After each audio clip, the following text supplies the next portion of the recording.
Eu vou convidar vocês a abrir a Bíblia no Evangelho de Mateus. A célula tem acontecido lá em Canelinha. Às vezes a célula vira estudo bíblico, mas aqui em São João eu não me lembro, assim, é mais raro, né? Geralmente Deus me dá uma palavra e é pregação mesmo, né? Mas já aconteceu de virar estudo bíblico, mas hoje acho que não vai ser não, hoje acho que vai ser pregação. Vai dar muita chance para vocês. Eu vou ficar em pé hoje, tá? Para acompanhar o Anderson, não deixar ele sozinho nessa batalha. Amém, queridos? Quero deixar uma mensagem para vocês.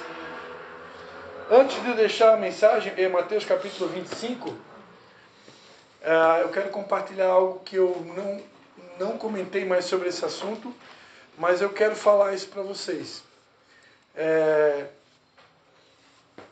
Não morreu o desejo no meu coração de alugar uma sala, né, aqui em São João. Hoje, eu sei que o Anderson e a Sabrina agora estão indo sempre lá, né? O Mateus está com o carro estragado, né? Estão conseguindo nos cultos sempre lá em Canelinha.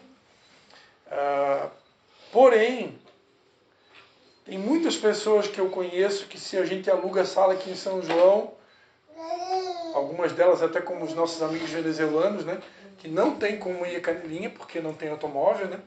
Então, a partir do momento que alugar uma sala em São João, eles já deram a palavra que eles vão começar a ir, né? Então, claro, agora estamos chegando em dezembro, né? Mas eu quero pedir que vocês estejam em oração, juntamente comigo, né? Porque eu acredito que de 2026 não vai passar, tá? Eu creio que em 2026 a gente vai alugar uma sala, nem que seja para começar com nós mesmo aqui, né? Eu só espero que vocês realmente possam pegar junto com a gente, né? Se vocês realmente pegar junto, a gente vai começar com poucos, né? E aí de repente, num primeiro momento, a gente suspende a célula e vamos fazer só o culto, né? Porque senão eu não vou dar conta de tanta coisa. Mas eu acho que vai funcionar melhor o culto, né? E aí, claro, a gente pode fazer um culto diferente, né? Um culto com célula no final, no sentido que faz um culto com lanchinho no final. Aí vira culto e célula. Entenderam? E aí a gente vai ver. Talvez no domingo de manhã, vamos ver poder encaixar, né? Ou até mesmo continuar na sexta-feira à noite, né? Então eu peço que você esteja orando sobre isso, porque eu creio que a gente vai fazer isso em 2026, tá? Para facilitar para todo mundo. E aí, claro, quem quiser continuar indo também em Canelinha, é a bênção, né? Eu vou aqui, você, sábado em Tijucas, domingo em Canelinha, segunda em São João. Eu sou o que mais vou, né? Porque se eu não vou, não tenho. Mas amém. A coisa é certa, mano. Quanto mais tempo a gente passa na presença de Deus e dos nossos irmãos, né? A Bíblia diz que como o ferro afia o ferro. O teu pai era ferreiro, né? Olha, eu tenho um filho de ferreiro aqui, ó. Como o ferro afia o ferro, o amigo afia o amigo. Então, quanto mais eu estou na presença dos meus irmãos, melhor é, né? Eu já cansei de contar a historinha da brasa. Não custa contar de novo, né? Pega uma brasa de um churrasco. Ela pode estar pegando fogo. Se você pega aquela brasa, aquele carvão, e bota isolado num cantinho, a tendência dele é apagar. Agora, uma brasa junto de outras brasas, ela vai manter aquecida, né? Então, eu não posso deixar o fogo apagar. Há uma responsabilidade sobre nós. Nós precisamos, não podemos deixar a peteca cair, né? Deus está contando com a gente, né? E se eu esfriar, não vou poder ser o sal da terra e a luz do mundo que Jesus espera que a gente seja. A palavra está relacionada a isso, né? Então, só quero deixar essa palavra aí de ânimo ali, para mim é de ânimo, né? Porque eu já falei aqui algumas vezes, né, para eles, né, que eu quero alugar uma sala, porque eu tenho certeza que faz falta, né? Só célula não é suficiente. Tem que estar participando do culto, né? E também não só por isso, porque eu tenho certeza que eu sinto no meu espírito que a gente alugando a sala, mais pessoas vão participar, né? partir do momento que tem uma porta aberta ali, tem uma placa ali, o ser humano viu, passou, creio que mais pessoas vão poder ir, né? Então, me ajudem em oração. Agora está chegando o final de ano. Provavelmente a gente vai fazer aí mais uma, talvez no máximo mais 2 células. E a gente vai tirar um tempo de férias aí. Vai continuar só o culto. E aí a gente retorna só lá para a segunda semana de janeiro, provavelmente, né? Mas enquanto isso a gente ainda vai só negociar com o Matheus aí, para ver com a Vanessa como é que está a casa aí, se está liberada. Mais algum tempo aí. Eles avisam a gente, né? A casa, por enquanto, é de vocês. Né? Ainda não tomei posse. Fazer uso capião, né? Para fazer uso capião tem que me morar aqui. Conheço um pouquinho da lei também. Mateus 25, versículo 14.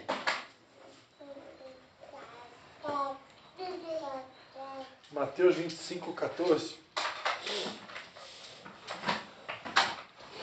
Pois será como um homem que, ausentando-se do país, chamou os seus servos e entregou os seus bens. A um deu 5 talentos, a outro 2 e a outro 1, a cada um segundo a sua capacidade. Então partiu. Tendo ele partido, o que recebera 5 talentos, negociou com eles e ganhou outros 5 talentos. Do mesmo modo, o que recebeu 2, ganhou também outros 2. Mas o que recebera 1, foi, cavou na terra e escondeu o dinheiro do seu senhor. Muito tempo depois veio o senhor daqueles servos e ajustou contas com eles. Então, aproximando-se o que recebera 5 talentos, entregou-lhe outros 5 talentos, dizendo: Senhor, confiaste-me 5 talentos. Olha, aqui estão outros 5 talentos que ganhei com eles. O seu senhor lhe disse: Bem está, servo bom e fiel. Sobre o pouco foste fiel, sobre o muito te colocarei. Entra no gozo do teu senhor. Chegando também o que tinha recebido 2 talentos, disse: Senhor, entregaste-me 2 talentos. Olha, com eles ganhei outros 2. Disse-lhe o seu senhor: Bem está, bom e fiel servo. Sobre o pouco foste fiel, sobre o muito te colocarei. Entra no gozo do teu senhor. Mas chegando também o que recebera 1 talento, disse: Senhor, eu sabia que és um homem duro, que ceifas onde não semeaste, e ajuntas onde não espalhastes. E atemorizado escondi na terra o teu talento. Aqui tens o que é teu. Respondeu-lhe, porém, o seu senhor: Mau e negligente servo, sabias que ceifo onde não semeei, e ajunto onde não espalhei. Devias então ter dado o meu dinheiro aos banqueiros. E quando eu viesse, receberia como juros o que é meu. Tirai-lhe o talento e dai ao que tem 10. Pois a qualquer que tiver será dado, e terá em abundância. E ao que não tiver, até o que tem lhe será tirado. Lançai para fora o servo inútil nas trevas. Ali haverá choro e ranger de dentes. Amém? Vamos orar? Pai, em nome de Jesus, Senhor, eu quero te dar graças, Pai, por mais essa oportunidade de poder compartilhar a tua palavra, Pai. Mais uma vez eu quero te agradecer porque o teu Espírito Santo está aqui conosco, Pai. E eu quero te dizer, Espírito Santo, você tem liberdade total para fluir nesse ambiente. O Senhor que conhece a necessidade da tua igreja, o Senhor que conhece os nossos corações, que sabe tudo, que conhece tudo, nós te pedimos, ministra a cada um de nós nessa noite, conforme o Senhor quer falar, conforme o Senhor deseja comunicar conosco nessa noite. Nós te pedimos em nome de Jesus. Amém. Amém, amados. Está todo mundo ligadinho aí? Então, essa passagem que eu acabei de ler, né? Palavras todinhas de Jesus, né? A minha Bíblia tem esse detalhe que quando é Jesus falando ela é escrita em vermelho, né? Então, tudo que eu acabei de ler são 100% palavras de Jesus, né? E vocês sabem que Jesus, ele era perito em falar por parábolas, né? Ele gostava de contar histórias. Jesus era um excelente contador de histórias, né? Ele era um tipo de um Silvio Santos da vida, né? E ele adorava contar parábolas, histórias que conectavam com o coração das pessoas.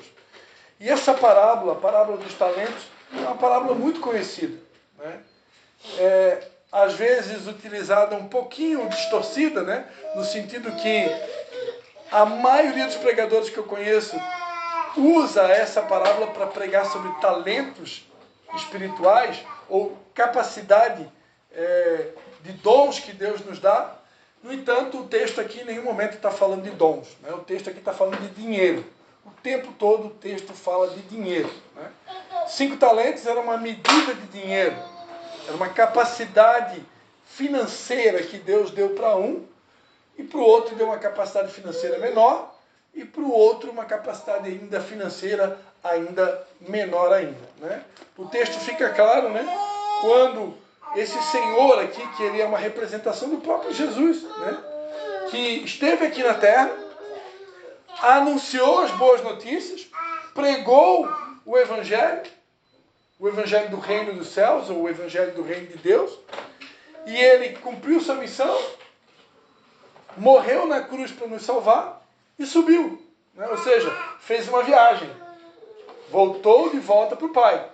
E agora a Bíblia diz que ele está sentado à direita de Deus Pai, e um dia ele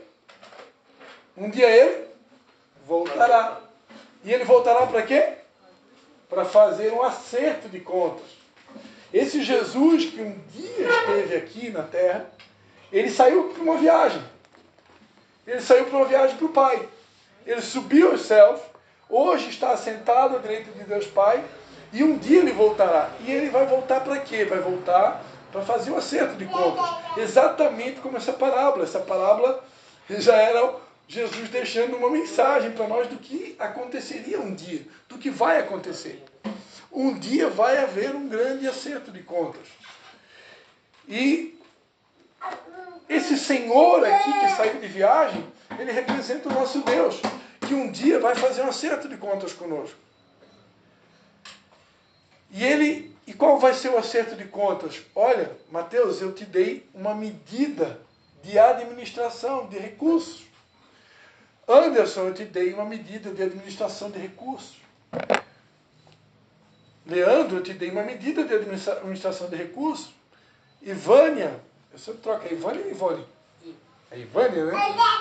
Eu te dei uma medida de administração de recursos. E aqui ele vai dizer que é segundo a sua capacidade. O que eu aprendo aqui? Que nenhum de nós aqui tem a mesma capacidade.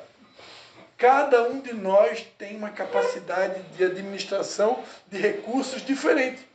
Por isso que a gente nunca deveria cair na armadilha da comparação. Quem aqui já ficou triste por descobrir que a sua capacidade não é a mesma do outro, né? E eu já fiquei triste. Porque a gente às vezes vê lá esses Cristiano Ronaldo da vida, né? Os caras que têm uma capacidade incrível para fazer coisas que nós não conseguimos fazer. E aí, você, né, se for falar aqui da parte fitness da coisa, né? O pessoal que não tem mais barriga de tanquinho, né? Quando olha para um cara com barriga de tanquinho, meu Deus, né? Que inveja! Mas não é disso que eu estou falando. A verdade é, amados, que tem pessoas que têm dons incríveis, né? Aí agora já entrou no assunto do dom, né? Mas tem pessoas que têm uma capacidade incrível de gestão, de administração, de recursos. E aí, embora o texto, né, como eu falava, ele não está falando de dons, de talentos espirituais, mas é uma passagem que 99% dos pregadores acabam usando essa passagem para falar também de propósito, de dons, do motivo pelo qual Deus nos criou. Por quê? Porque o texto conecta com isso. O texto conecta com esse tema, o tema do propósito, né? Deus criou cada um de nós com um propósito. E de acordo com o propósito que Deus criou cada um de nós, Ele nos dotou de uma capacidade. uma capacidade de gestão. Né? E aí a pergunta de Deus para nós nessa noite: o que eu estou fazendo com tudo aquilo que Deus colocou na minha mão? A Bíblia fala de um jovem que, diante de uma necessidade de Jesus, Jesus tem as suas necessidades. Jesus, num determinado momento da história, uma multidão estava acompanhando Jesus e aquela multidão estava com fome. E Jesus não queria deixar as pessoas ir embora com fome. Só que os apóstolos de Jesus estavam tudo lascado, estavam tudo zerado. Os apóstolos de Jesus não tinham nada para dar, nem um pão para dar para aquela multidão faminta. Mas a Bíblia diz que tinha um jovem no meio deles, que tinha 5 pães e 2 peixinhos. Ou seja, ele tinha algo para dar. E ele pega aqueles 5 pães e 2 peixinhos e ele faz chegar na mão de Jesus. E o que Jesus faz com aqueles 5 pães e 2 peixinhos? Jesus pega os 5 pães e os 2 peixinhos, ele levanta para os céus e dá graças. E a partir do momento que Jesus agradece por aquele pouco, ele começa então o famoso milagre da multiplicação dos pães e dos peixes. Jesus pegou o que aquele jovem tinha na mão e Jesus multiplicou aquilo. Da mesma forma, hoje, Jesus quer pegar aquilo que ele nos deu e ele quer multiplicar. Mas aí eu pergunto para vocês, o que a gente está fazendo com aquilo que ele nos deu? Eu estou entregando para Jesus, ou seja, eu estou servindo alguém com os dons que Deus me deu? Porque tudo aquilo que Deus me dá, né, o dinheiro, por exemplo, porque a passagem ali está falando de dinheiro. O dinheiro, ele tem que ser... Eu pregava domingo à noite sobre Mamon, no culto lá em Canelinha, né, que é o principal ídolo do século. É o maior adversário de Deus, não é uma imagem de escultura. Eu estou pregando, Deus me deu uma série sobre os ídolos do coração. E eu comecei a série no domingo retrasado falando que o maior adversário de Deus não é uma imagem de gesso. O maior ídolo adversário de Deus não é uma estátua de pedra. O maior adversário de Deus é um Deus chamado Mamon, que é o dinheiro. Né? E o dinheiro, amados, se ele for usado como um servo, ele é um baita de um servo. Se eu usar o dinheiro, os talentos, os recursos que Deus coloca na minha mão para fazer com que o reino de Deus cresça, ele é um ótimo servo. Aí eu quero aproveitar aqui, na ausência da minha esposa, eu quero aproveitar para honrar uma pessoa aqui nessa noite, na ausência dela. Tomara que ela escute a pregação depois. A minha esposa, né? Que pessoa, que dom que ela tem para gastar na obra de Deus. Né? Só no mês passado ela gastou quase R$1.000, só em programações. Ela vai lá e ela inventa, vou fazer o culto das mulheres. Só que aí tem uma coisa, ela vai lá, ela não fala com a tesoureira para ver se tem dinheiro para fazer, ela vai e bota do bolso dela.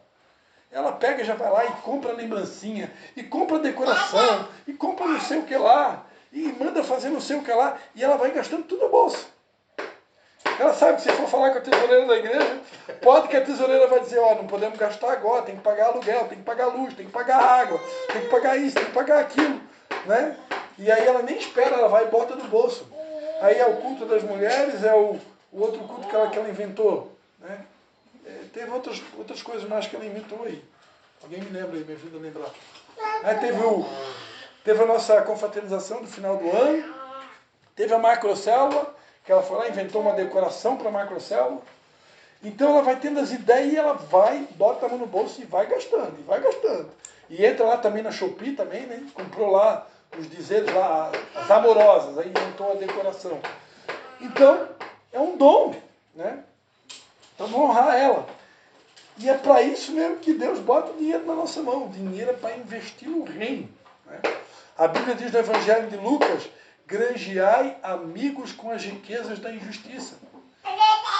Jesus falou isso. que o recurso que Ele coloca na minha mão é para transformar em alma. Tudo Deus quer converter em alma. Não custa lembrar a missão da igreja aqui na terra. As últimas palavras de Jesus antes de subir aos céus. Ide por todo o mundo e fazei discípulos de todas as nações, batizando em nome do Pai, do Filho e do Espírito Santo. Essa é a missão da igreja. A igreja não foi arrebatada e não vai ser enquanto ela não cumprir esse propósito. Né? O nosso propósito é fazer almas. O nosso propósito é usar todo o recurso que Ele dá na nossa mão. Esse recurso precisa converter em almas ou em serviço ao reino. Aquele jovem da multiplicação dos pães e dos peixes, ele não ganhou uma alma para Jesus, mas aquilo que ele tinha na mão dele, ele colocou a serviço de Jesus. Ó, é tudo que eu tenho, 5 pães e 2 peixinhos, fica à vontade, Jesus. E aí eu pergunto para vocês, aquilo que a gente tem, está chegando na mão de Jesus? Jesus está conseguindo usar de alguma maneira aquilo que Ele já me entregou, os recursos que Ele me entregou, os dons que Ele me entregou, a capacidade que Ele me deu. E interessante que Jesus Ele é justo. Ele não cobra de ninguém numa capacidade diferente. De repente, possa ter alguém aqui entre nós que tem uma capacidade maior. Né? Mas Deus não vai cobrar da Vanessa o mesmo que cobra de mim. Não vai cobrar do Mateus o mesmo que cobra da Sabrina. Por quê? Porque Deus não é injusto. Ele cobra segundo a sua capacidade. Aquele camarada da parábola que tinha ganhado só um talento, ele não tinha necessidade dele entregar 5. Por quê? Porque ele não ganhou uma capacidade para multiplicar 5. A capacidade dele era uma capacidade inferior. Ele ganhou só 1. Porque Deus já sabia, o Senhor ali que saiu de viagem, ele já sabia que aquele servo não tinha condições de multiplicar como os outros. Então ele ganhou uma única capacidade. Ó, a sua capacidade é 1 talento. Então está aqui, ó, 1 talento. Administra bem esse talento aí. Quando eu voltar de viagem, a gente vai ter uma conversa. Então o que aquele cara que ganhou só 1 talento, ele tinha que fazer? Multiplicar 5? Multiplicar 4? Não. Ele tinha que multiplicar só mais 1. Porque era a capacidade dele. Mas ele, com medo do seu Senhor, o que ele faz com aquele único talento que ele ganhou? Ele foi lá e enterrou. Porque ele achava que o Senhor dele era severo, que era duro, que ia pegar pesado com ele. Ele foi lá e enterrou. E aí o seu Senhor, quando volta de viagem, diz, mal e negligente servo. Agora eu vou pegar até esse 1 que tu ganhou, vou dar para aquele que tem 10. Porque aquele que não usa os recursos que o Senhor entrega nas mãos, Deus tira dele e dá para outro. Essa é a justiça de Deus. Então, amados, para que Deus não tire aquilo que Ele já confiou a nós. Que coisa triste seria Jesus tirar de nós aquilo que Ele deu para nós e dar para o outro. Já pensou? Deve ser muito triste, né? Eu não quero passar por essa experiência. De Deus tirar aquilo que Ele me deu e dar para outro. Deve ser muito triste. Eu já vi pessoas passar por essa experiência. Né?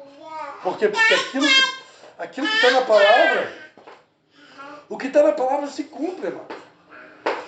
O que está na palavra se cumpre. Então, amados, a pergunta de Deus para nós nessa noite é: o que eu estou fazendo com o que Jesus colocou nas minhas mãos? Amém? Vamos orar? Vamos ficar de pé? Das mãos, que eu gosto das mãos.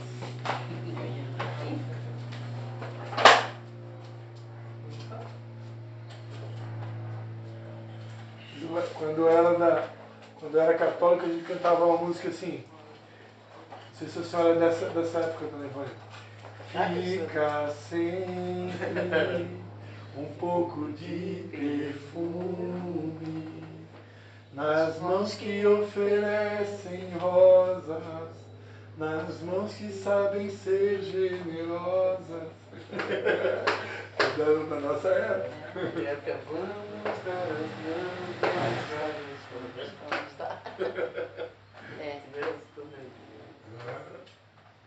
Amém, queridos. Vamos orar a Deus, então.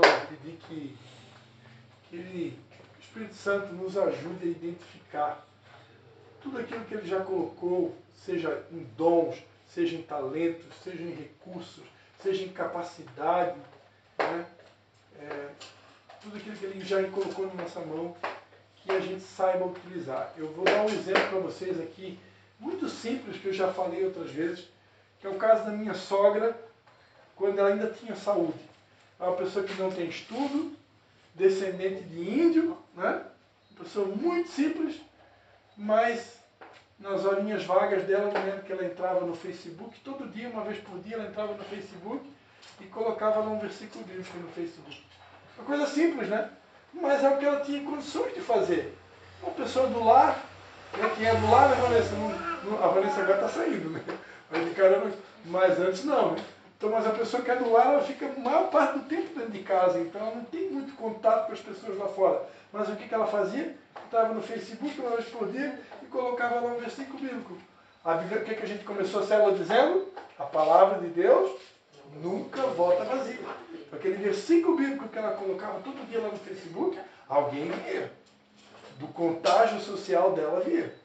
E a palavra de Deus não volta vazia, o efeito fazia. Era uma semente que estava sendo plantada.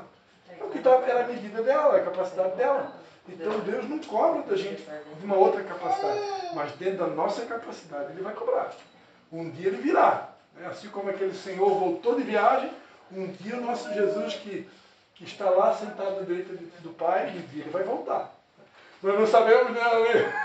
Nós não sabemos se é antes da tribulação, se é durante a tribulação, se é depois da tribulação, ninguém sabe, né? A Bíblia apresenta algumas pistas, né?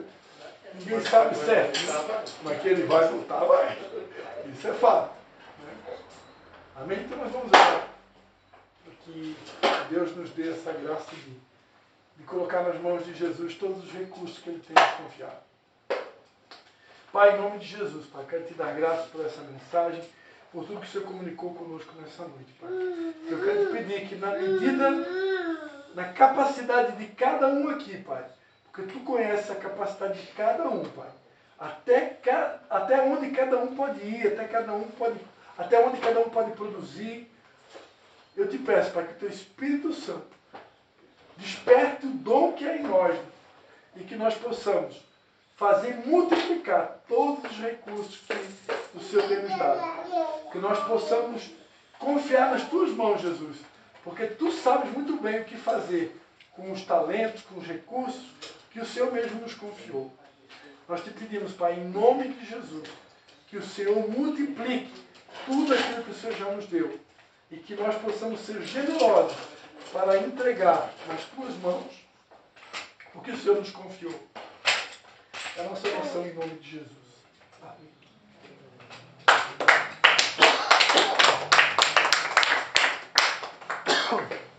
Um abraço do seu irmão aí. Bom que você viu.